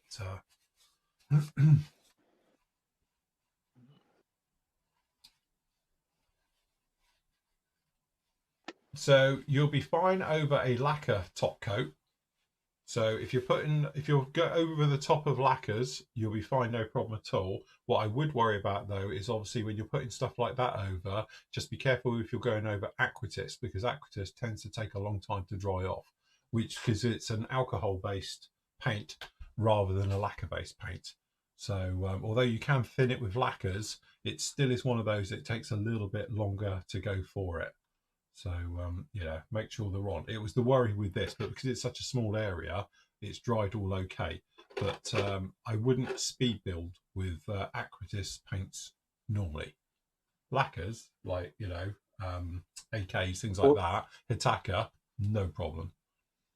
Even Mr. Hobby lacquers, they're renowned for being a bit slower drying, aren't they? So yeah. Richard's asking, will you keep the build threads open until Thursday? Yeah, yeah. I'm not going to lock it. As I say, I just do it to see if we can get people through the weekend. But I'll sort it all out next Friday or this Friday coming. So the build threads and everything will just stay as it is right now. And I'll leave the reveal section unlocked and everything. Just put all your builds in. And then Friday morning early, I'll lock it, just the actual reveal section, because I need to take the photos off. And what happens if I don't lock it, it moves the sequencing. And I need the sequencing to stay to put them all in. So that's why I lock it. If you ever wonder why I lock it and then unlock it, it's purely because if I'm doing the actual reveals, if you like, and I'm putting your names in and everything else, they're done in order. They appear on the forum. But if somebody then comments on one and then it goes to the top, it throws everything out and the sequencing goes out the window and I have no idea what I'm doing anymore. So if I lock it, nothing moves and then I can go back in there and sort it all. And that's why, I finished doing the reveal video, then I unlock them. And then you can comment them and then they can juggle around and move in the build thread as normal. So yes, we can. What is the best cleaner for enamel paints for panel liners and thinners? Thanks. Honestly, I tend to use lacquer. If I'm cleaning out my airbrush or anything else like that and cleaning my paint brushes, I just use, and I've got the one I was doing over this week. No, the other one I was doing this week. No, it was this one this week. So I just put a little bit in a glass and I just clean my brushes with that. And then later on, I will clean that out and that will be it. It will get thrown. But literally, even if I'm doing like Tamiya paints, anything else, even though they're alcohol based, I'll just use a little bit of lacquer thinners, give them a clean and away you go. It's basically that thing. You could use acrylic airbrush cleaner to clean acrylic-y things and do it, but lacquers just do the lot and probably give you a bit more of a deep clean. If you've got nice proper brushes though, don't forget, once you put them in lacquers, clean them, dry them, and then moisturize them with your paintbrush restorer or whatever you've got, which I've got. Not that I do any of this, by the way. Don't take any notice of me. I'm talking rubbish. But if you did want to, this stuff, or other people's, isn't it? Yeah. This is the one that smells like Vicks, isn't it? Yep, that's definitely Vicks. Oh, mixturized water. So you have that just for show? Yeah, yeah. Hence it. Yeah, that's why it's never used. Because there's nothing Believe wrong me, if with anyone's my brushes. ever seen Phil's little brush cup and the brushes. Honestly, you're so harsh. Look, there's nothing wrong with my brushes. They're absolutely fine. Look, see? The heads of those, they're all right. There's not much points on my brushes, but and I don't clean them very often. I still have my favourite brush of all time. My brushes of all time are, where is it? Where is the little one? Oh, it's here. Is these ones, which are these old Revell ones, which are really, really nice. But this one here, which is a 40, the tiniest little brush head in that, and it's great for doing little detail work. Very, very nice indeed. Oh no, it's a number 8, so this must be a number 2. So yeah, but these are the old. Oh, these are creative ones. Sorry, I've got some of these because Revell did them as well. They all come out of the same factory. These are creative ones. These little triangle ones. They're good those, but I have got others as well down in here. But clearly, as we all know, some of my brushes, yeah, I don't use my brush a lot, and when I do, they just are slapping it on and doing stuff. Right, okay. What have we got? I have that conditioner for my brushes. There you go. I would use it. I don't, but you could do. Right, okay. Question: why do kit makers almost always place sprues at the worst possible spot on a part? Often the side part that will be seen instead of on the back side. So I assume you mean the attachment point on the sprue, the bit where it joins. Some of that is nothing actually to do with the kit manufacturer. We've spoken to Pranjit at length about things like this. Obviously, he's the Airfix designer. And as he said, what happens is when it goes off for tooling, the tool maker decides where the injection ports are that go in. And sometimes about the sprue gates of where they go in as well, because it's to do with fluid dynamics of how the actual plastic flows through the mold. So it has to flow through at a very even paste right the way across. Otherwise, you get the thing with cold layers. If it's coming in from different areas and they get cold layers, it's when you get short shots and stuff. So, but again, I do know that sometimes even when the sprues come back from the tool maker, they do a test shot through them, send them back, and they look at them and they've got it in a worst possible place you could ever want. As I say, it's not so much the designer, it's the tool maker working out through the fluid dynamics of the mold, of how it works, how it cools, how it ejects it, and everything else. They put them in the worst possible place sometimes. And I know then sometimes the manufacturer, you know, and the tool maker will do a little bit of back and forth about, can we move them then, or we can do something. But I know it has been answered by Pranjit before that said, yeah, a bit more out of my hands, that one.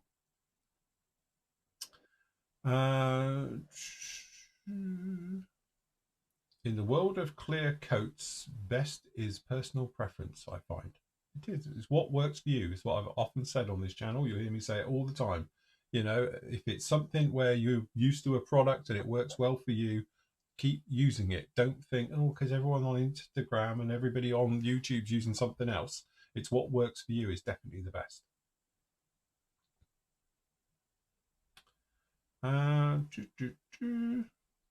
Right, any more? Simple, right? Greg's using soap cakes and conditioner for his brushes. Keeps the shape's head and good for the bristles. There we go. Vaseline Paul's using. Okay. Is good for brushes. It keeps the brushes in workable conditions and it doesn't let them dry out. Jokes are endless, but this is a family show and we're on during the daytime.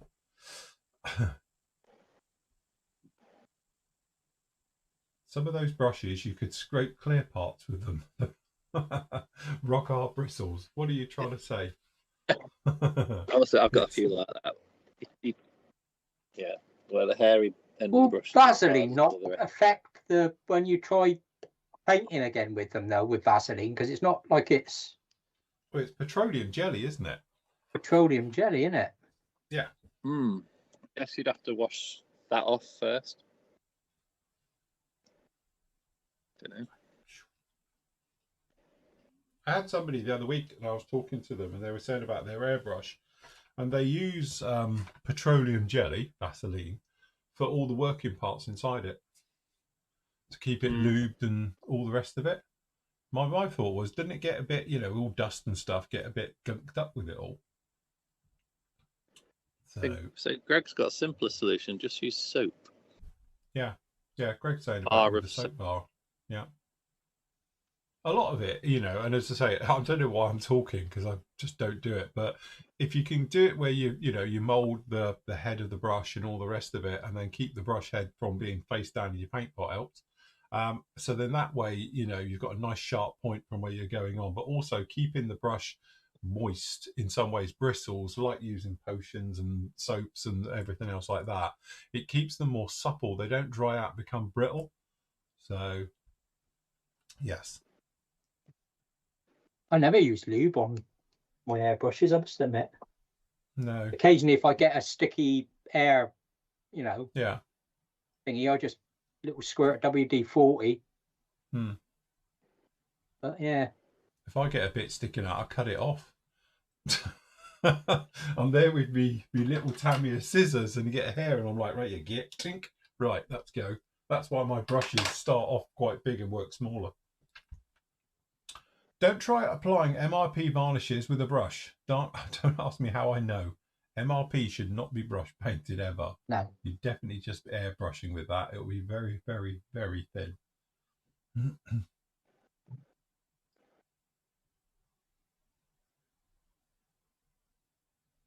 Hugh's got a couple of jars of the Tester's Dull Coat at my disposal.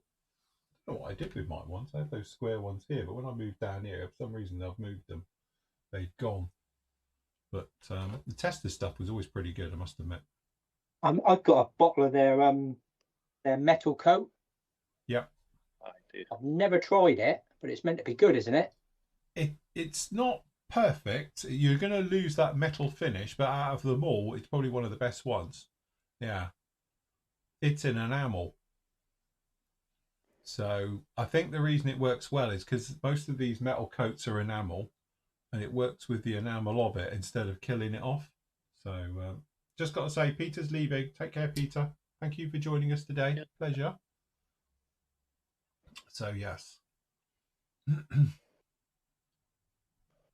But yeah, the Testors stuff, God rest its soul.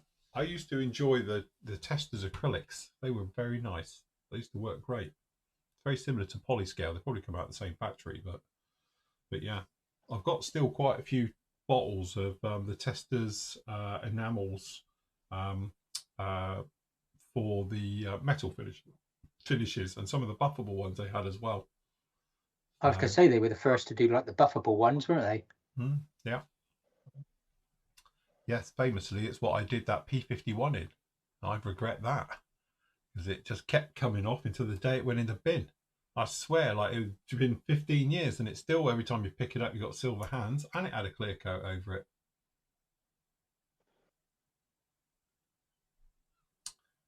Yeah, well, Hugh, the Testors are no more. They're not making them anymore, as far as I know. A lot of people that have got them, it's just the old stock. Question, who's going to build the new Revel 32nd scale Meteor when it's out?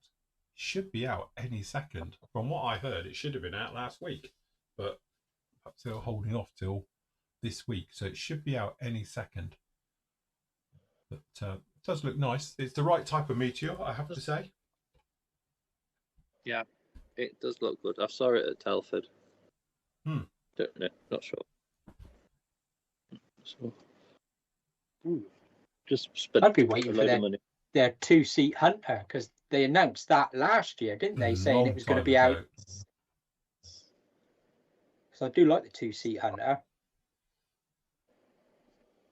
Oh, there you go. We saw them for sale at the Dutch IPMS yesterday. I thought they did say it was supposed to be out last week, and then haven't heard anything in the UK. But it may be that perhaps they were holding out to do them as a show thing and let them out, and then we're all getting this week.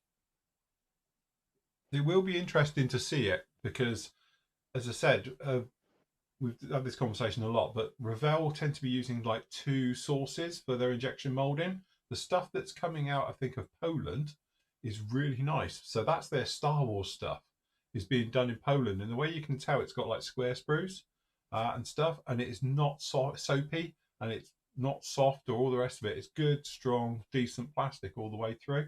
So I'm hoping they've switched all their manufacturing to there, because those kits coming out are really, really nice.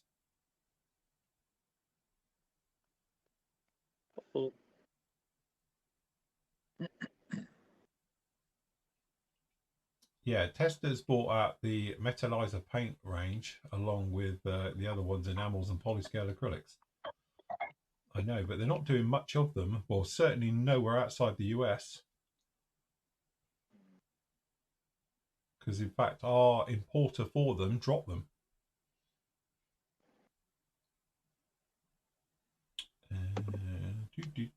Any more questions? Anything else? Any more? 5 minutes to go. This is your chance to ask any question you like. No, we all good? We all there? Let me see if we've got any more. Everybody's run out of steam, I think. Everyone's run out of steam, weekend. Definitely. It's a hard graft doing this, isn't it? For a whole weekend of just intense modelling. Yes. Let me just check down in R.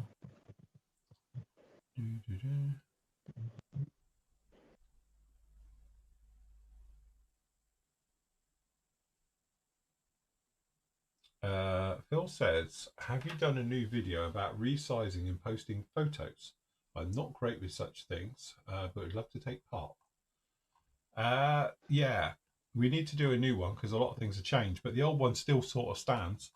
If you want to upload to the site, it's pretty easy. You've just got to make sure you're under and resize. And the thing is with the resizing, there's lots of different options out there depending on what you're using. If you're doing it from your phone, you're doing it from a laptop, are you on an Apple, are you on a normal PC?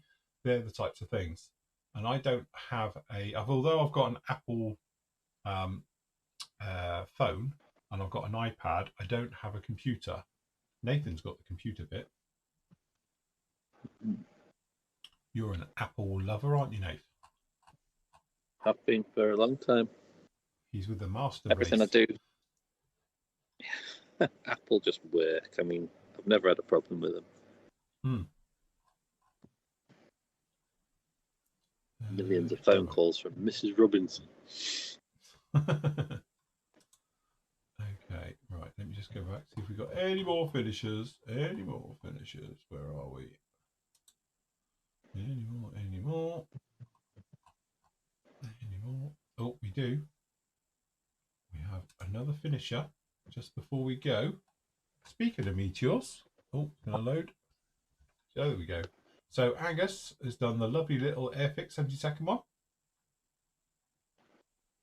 Very nice. Nice. Indeed. Very nice. Yes.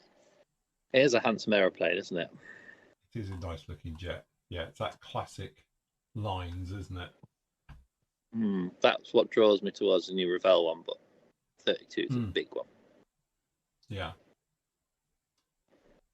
And again, you know, it's that thing, isn't it? Because it's not a metallizer finish. It's they call it high speed silver painted. Yeah. Because they're all been puttied over, aren't they, to get rid of all the riveting and stuff. So, yeah. Interesting. Very nice, Angus. Congratulations on that one. Very good finisher. Whilst we're here, don't forget, you've still got time.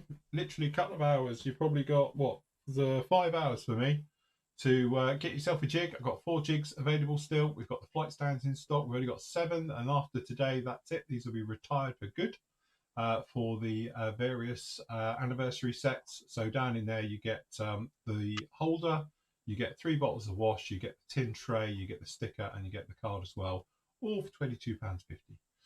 Full set of washes, obviously they're on offer at the moment, 20% off, as is all washes. And we've got your thick washes, and obviously we've got your empty bottles and pots. We've got the mugs as well, and as I say, we've only got a few of those left, 15 of those left.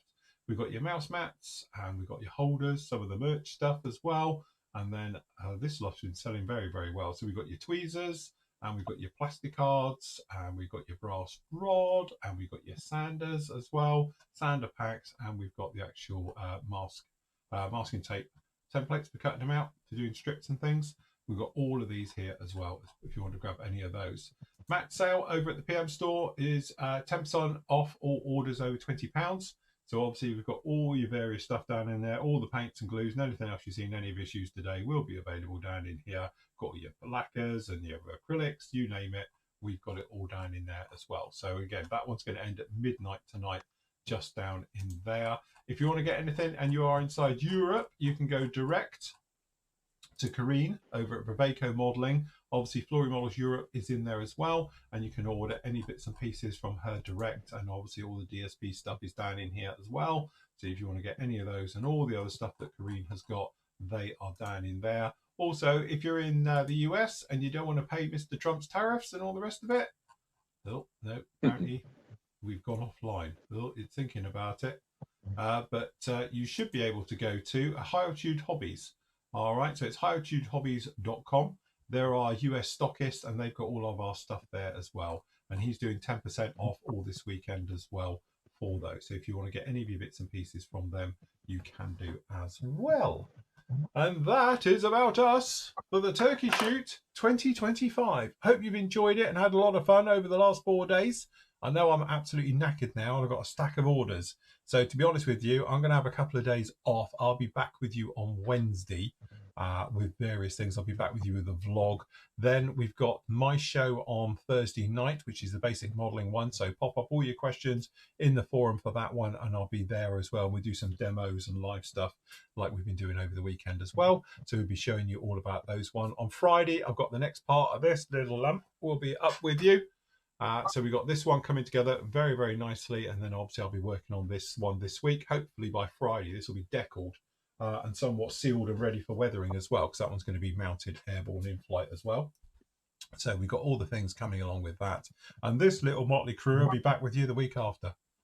So, and we'll be on with there. So, very good. Anyway, we will leave it right there. Thank you very much to everyone for joining us. I have to say a massive thank you, as always, to the Flory family. Give yourself a bit of a pat on the back and all the rest of it, because without those guys, we wouldn't be here doing this. And obviously, thank you to the YouTube people who have joined us over the weekend as well and the last few days and joined us in the build. Thank you for all your great questions and the fun and laughter and everything else. And also, we do have to thank Chris as well for helping out with the quiz, and Nathan especially for Saturday night as well, and Sean Dixon, who's done our fantastic titles we've been using throughout the shows as well. So yes. Anyway, we will leave it right there. Thank you very much for joining us. Say goodbye, gentlemen. We get out of here.